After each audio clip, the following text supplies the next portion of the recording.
as Rachel said, I'm Deputy Editor-in-Chief, and um, I've been thinking about a lot of the different sort of parts of systematic reviews and Cochrane reviews a lot, and reflecting on them over the years, and I think most recently I've come to realise that some of the most important work definitely goes into the protocol, but even then I'd say quite a bit of the important thinking informs what we call background sections. Now, we're going to actually start with a quick poll that I've put together, which is answering the question: how would you describe your attitude to background sections? So, Ollie, if you could put up the 4 options that we've got here. So, I'm interested in what you all think today about putting background sections together.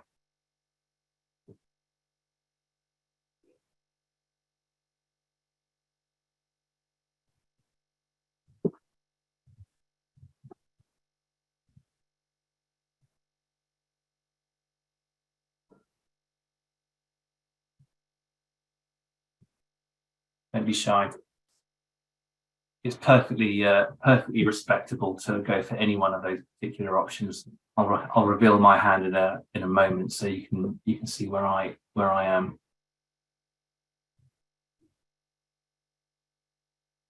Okay, let's share results. It's interesting. So quite a few of you think they're a necessary evil. The majority of you, well, the 46% of you think they're a necessary evil. About a third of you quite like putting them together, and 13% of you can't get enough of them, and that you're sort of balanced out by the number of people that believe that not enough people to read them to make you want to invest any energy in them. Well, okay, so now it's time for me to share my hand. So on a good day, I quite like putting them together. On a bad day, I'll leave you to decide which of the other 2 options best summarises my view on that. Okay, so let's move on. So the session overview I've got is essentially broken down into these 3 elements. I'm going to go through a little bit on what I think a good background section really does. I'm going to, I guess, explain to you what you need to do to write one. But I would be interested in your thoughts about some of the things I'm saying. Hopefully they're all familiar to you. I've grounded a lot of what I've got to say in guidance. But I'm also interested to hear what your thinking is about what I'm saying. And lastly, it's the sort of the bit that I feel is the pivotal step really between the background section and the rest of the review, which is that sort of, I'm going to introduce the idea that there's a handover between the ideas that you've explored and you've defined and developed and worked through in the background section and other elements of the review. But primarily, I think this is about the groundwork that you do for a protocol. So this is about describing the current state of knowledge that you're able to draw on when it comes to putting your review question together. A good background section also has a good explanation for the rationale for what you're doing, so how the intervention works. And I think the bit that they maybe struggle with a bit from time to time, but I think the bit that's actually the most valuable and useful bit, certainly from me as an enthused reader of many a background section, which is why the review is being done in the first place. And we'll go through some examples about all of that. And lastly, a good background section doesn't so much define the choices that you're going to make in terms of the design of your review, but it does sort of set them up. There's a setup in the background section, which I think then makes a lot of the specification in the rest of the review intuitive and coherent. And last but by no means least, all of these things are backed up with current references. So it's not just what you think, it's also the basis on which your thinking is being made explicit. That's important. So as I was saying, it's not just background, it's groundwork. And I think it's important to try and convey what you know about a particular topic area, because expressing the kind of contextual knowledge that we see in background sections really helps you to establish the scope of the review. It's not so much the specification of that scope, which comes through your population intervention comparison and outcomes, that commits you to the sort of the broad parameters that you're going to be using as eligibility criteria and structure later on in the review. But I think it's that investment of effort, I think, at that particular point that really, I think, helps you set that up, so that by the time you're writing the PICO and the method section, there's a coherence and there's a logic and a flow that starts with arguably the title, but certainly the background section all the way through to the bottom of the method section. And expressing contextual knowledge also, I think, is about identifying where the particular piece of research that you're doing, your systematic review, is going to sit. Now, we know systematic reviews can be complex things, they can be difficult to do, they can be logistically quite resource intensive. So they need a solid justification. They need a why. They need why it's important. And I think it's that investment of effort that really helps users, readers of your review, but hopefully they'll convert to users of the evidence that you then ultimately summarize. It helps them understand where you're coming from. Because I think ultimately they may want to challenge or contest your approach. But to do that from an informed position, a well-informed position, requires a well-constructed and well-thought-through background or groundwork. All right, so let's move on to the actual nuts and bolts of writing it. Now, this may seem a little obvious, but I thought I'd start with the obvious, because it's an obvious place to start. So when it comes to writing a background section, it's important to define the most important aspects of the condition and intervention under investigation. Now, I've drawn on some guidance that we have in the online chapter of the Cochrane Handbook. And if you have a smartphone and you use the camera function and you take a picture of the QR code in the top right-hand corner of my screen here, the slide, that will navigate you to the handbook chapter where we actually give a bit more guidance about background sections in Cochrane Review. Now, I've actually split the sort of the four headings between two different bits of the presentation.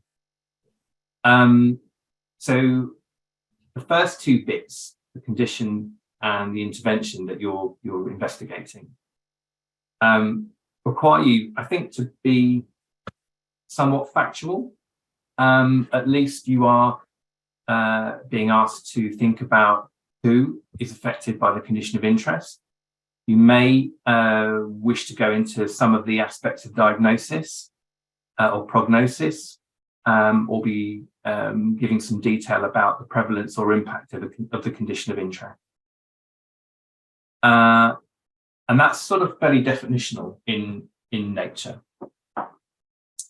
And then when it gets to the description of the intervention,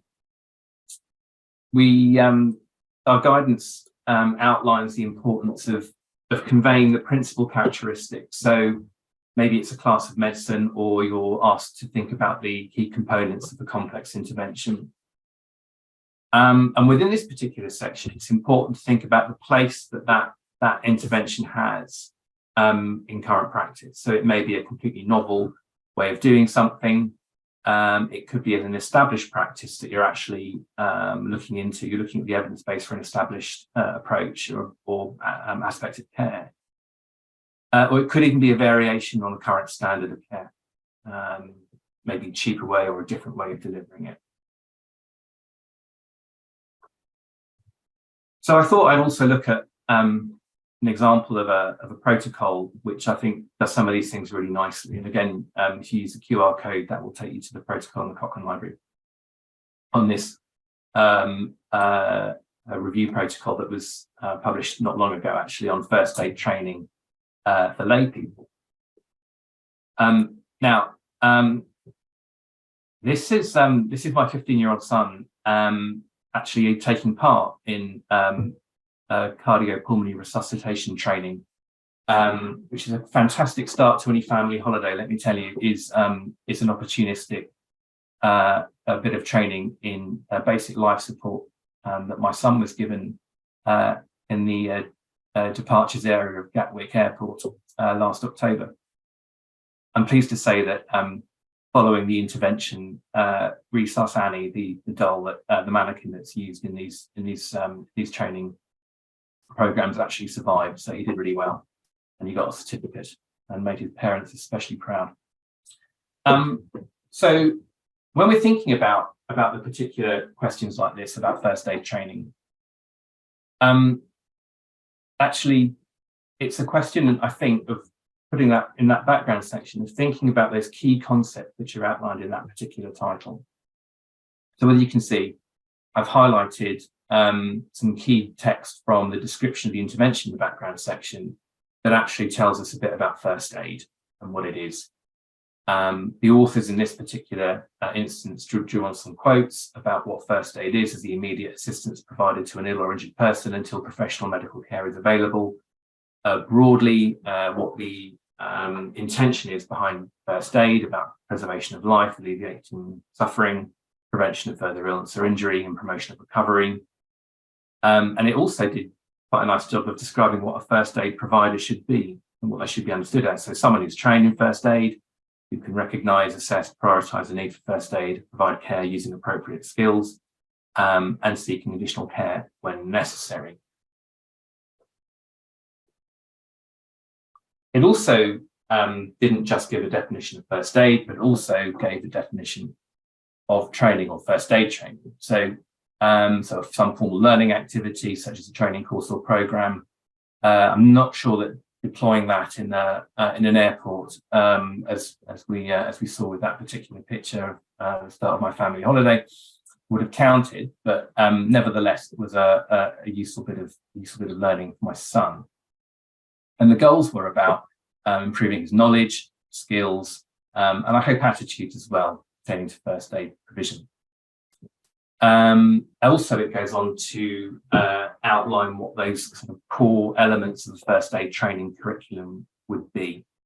And they obviously align well with the intentions of the point behind first aid, about the providing care in an immediate setting before help arrive. And that, I guess, the third concept that was quite nicely outlined was about a definition of lay people. And they did quite a nice job, actually, of sort of handing over between the background section of this protocol and some of the eligibility criteria, which I'll go into in a moment. But it provides a fairly easy understandable definition of what the term lay people really means in this particular context.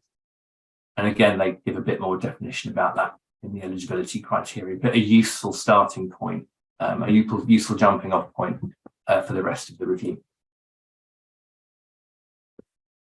So the bits that I think sometimes provide a little bit more of a challenge, actually, to authors who are putting this, putting backgrounds together and putting that thought into the design of their review. And this relates to how the intervention is thought to change outcomes, so the mechanism of action, and also, crucially, the justification of systematic review.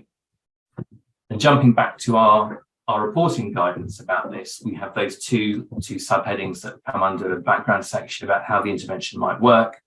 They're running through what happens between sort of the initiation and the use of the intervention, through the process that affects change in the person or people that you're interested in. And sometimes people use what we call logic models, which is like a sort of a pictorial overview of that.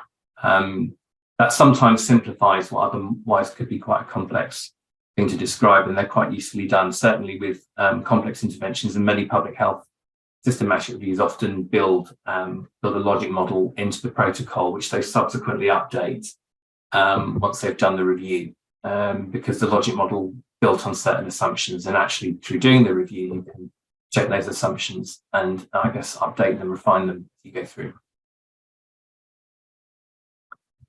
The bit that I think is often somewhat underwritten, but can be actually some of the most important content in the background section, is about why it's important to do the review. And actually, this is where usually people have thought through what I call the key uncertainty, or a key sort of decision point that the evidence that you're hoping to produce is looking to address and inform in some way. And this is a section that really draws on not so much what you do know, but what you know about what you don't know. So your uncertainties, and maybe some kind of priority setting exercise that's been done that's identified this particular research question of interest to the users. But also, I think something that can summarize maybe the disagreement about a particular intervention, or there are conflicting approaches about how it's used, and that's what's under investigation. There could be a history of debate or controversy that actually a systematic review may not necessarily solve completely, but certainly provide enough evidence to help try and inform that and move things forward. So jumping back to our first aid example, this is what they wrote under the section of how the intervention might work.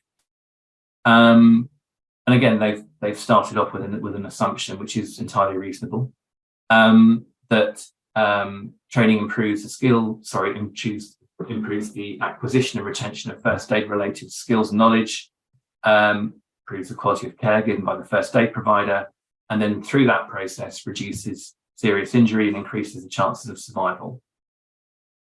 That's quite a nice sort of summary in one fairly short paragraph about how that intervention might work. And then in handing over to why it's important to do the review, they did quite a nice job of drawing on two key bases for doing the review. One was about the gap in existing reviews, so the evidence that was currently available. And secondly, they acknowledged the priority setting exercise that had yielded this particular review question as a priority, and they also summarised what the value of the question was to key stakeholders, not least guideline developers.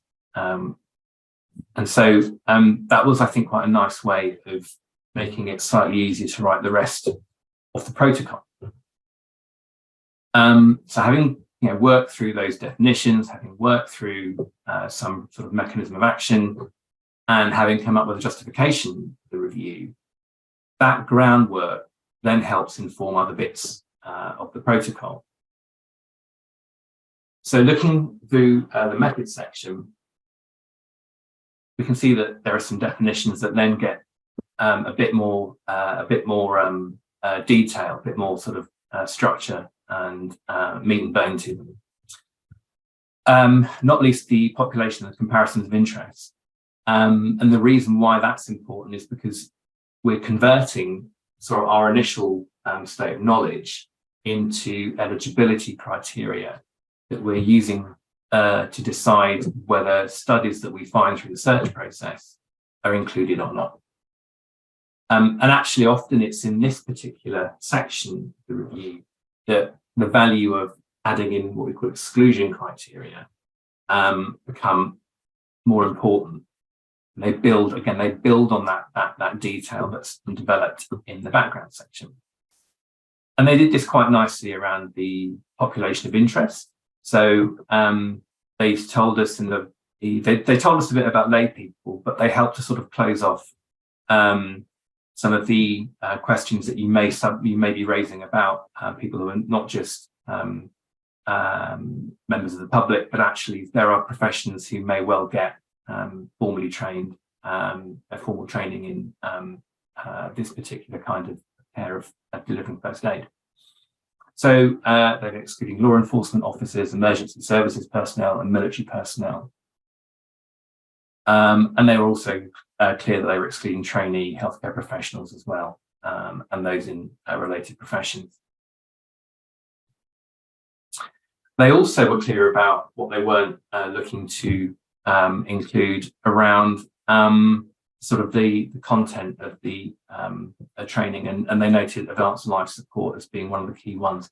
I mean, I think it may be obvious, and it may come from the fact that they're excluding healthcare professionals and people who may well be getting that kind of training, but naturally. But I think it was quite an important point to nevertheless persist with, because it helps to bring some clarity and helps them actually implement these criteria later on when they're looking at studies.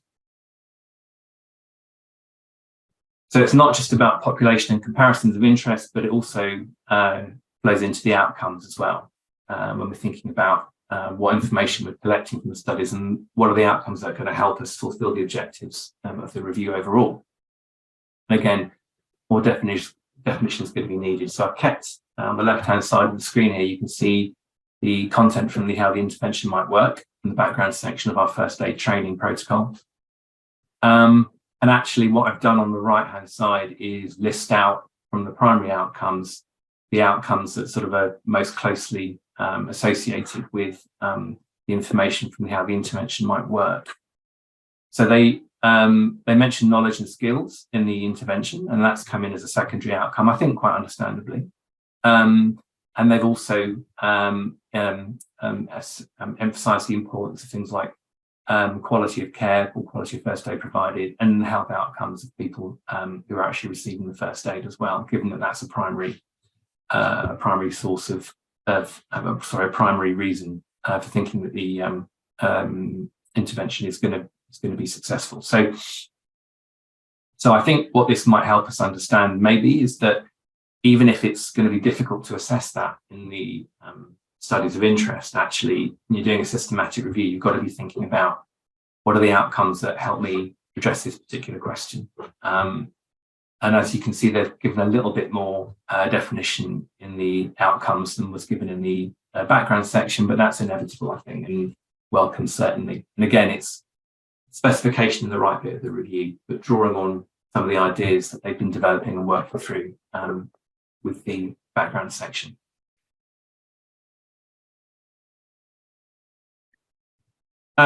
This bit actually, I think is often a little bit more remote, not too obvious, I think, but a really important one as well. And I guess the many years I've been in Cochrane, as Rachel kindly reminded me at the start of the talk, has led me to a position where I've probably become increasingly sceptical about subgroup analysis over time. But one of the reasons I am quite sceptical about subgroup analysis is that I think they're often sort of developed or selected somewhat haphazardly at the end of the methods section. But where I think they can add some value is when teams that are actually putting the protocols together are thinking about what's going to drive that particular investigation later on in the review, and actually subgroups and any kind of a decision around the analysis can, and I think should, really be informed by some of the uncertainties that you're writing into the background section. And this example is a really nice one about how they've thought about this. And this is from a published protocol on antidepressants for pain management in adults with chronic pain. And it's a network mesh analysis, so it's going to be a very broadly scoped review. And in the background section, they were quite keen and to point out one of the sort of the main drivers of actually doing the review, and one of the sort of contextual issues that differentiate between different types of trial or sort of aims of trial that are going to be eligible for this particular review. And that's about essentially sort of the coexistence of different chronic conditions or conditions that may coexist with chronic pain. And when practitioners are using antidepressants, the aim of the trial may well differ. So it could be about pain, or it could be about actually changing mood. And I think what they did really nicely was explain in a bit more detail that particular nub, that particular issue, and it's set up really nicely the subgroup analysis, or one of the subgroup analyses that they're going to be doing with the review. So again, they're thinking about some of the contextual factors that are going to be important, that may affect the trials that they include, that may affect the review overall. But building a plan into the analysis that helps to address that, I think, is a really nice way of sort of flushing out one uncertainty and then trying to find a way to understand it and explore it in a bit more detail later on.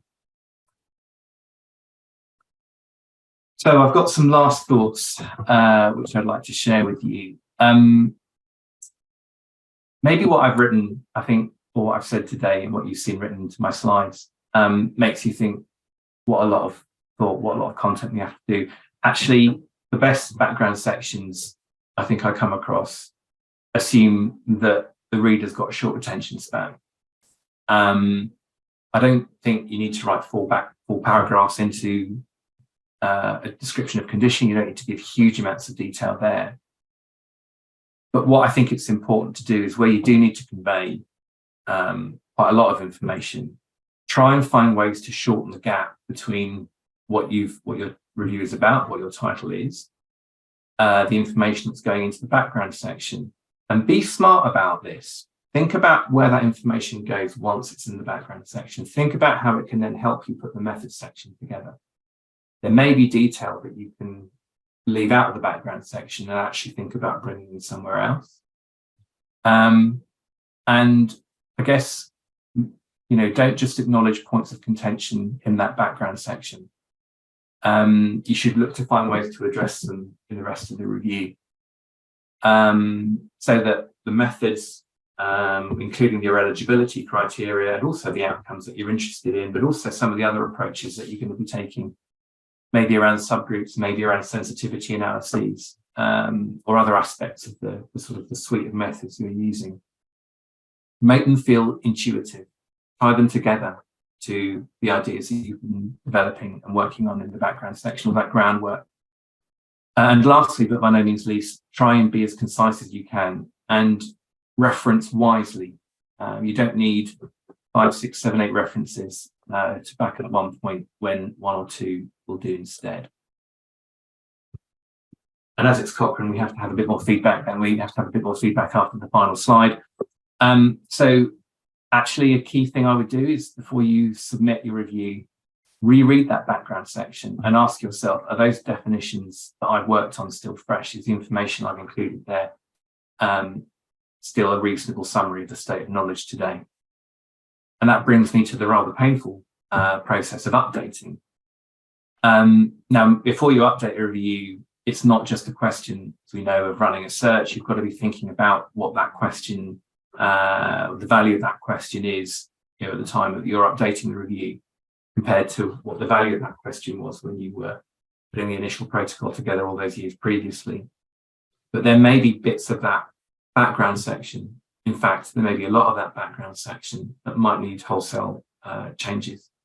So do think about that when you're updating your review as well. Don't just start with the search, and actually don't even just start with looking at the methods again. Think about the rationale for that question and revisit the background section. It will help you, it will help your editors, your referees, and your users. You ultimately want to try and serve